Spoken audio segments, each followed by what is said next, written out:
Absolutely, but if you allow me, let me go one step back and try to understand why this shift has happened in China. Yeah. I believe it from the beginning it was all about pollution.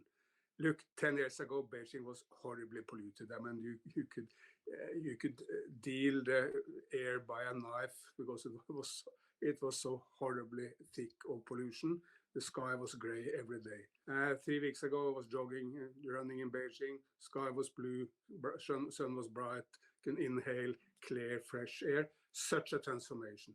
Right. That happened because people of China was so tired of this pollution.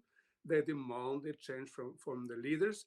When I spoke to a middle class person, they always said, yes, I'm happy with economic developments, but I want to see the sun, or I don't want my children to live in such a pollution. Then, forced by or put pressure by the people, the leaders acted and they turned around China. They basically won in 10 years' time the war on pollution, but that had a huge number of other spin off effects.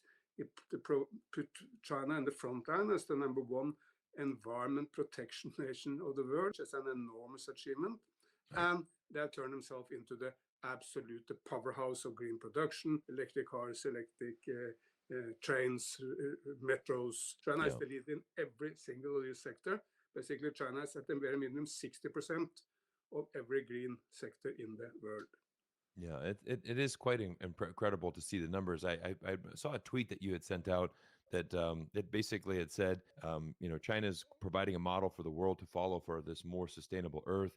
About 60% of the world's electric cars, 70% of the green rail, 60% of metros, and 95% of electric buses run in China alone. And I first went to China in 2007. I was in Beijing. Some days the pollution was so thick you could not even see the color of the traffic lights. You couldn't see if it was red or green because it was so visibly thick, the pollution. And it is incredible to see that transformation and a real tangible difference for the people of China and people that are visiting there. Very different, from 15, 16 years ago when I was, first traveling to China. It's an absolute transformation. Of course, a lot of the same has happened in the West. I mean, Western cities today are much less polluted than they were. Western rivers, I mean, the Danube or the Rhine or the Seine in Europe are much less polluted. I mean, these Olympics, the French will organize some of the swimming competition in the Seine. Of course, would Nice. have been completely unthinkable just a few decades ago. Right. However, the big difference is that China has done in 10 years what we maybe did in 4 decades. So the speed of this transformation is much higher, and the dedication in China is to be admired by the world.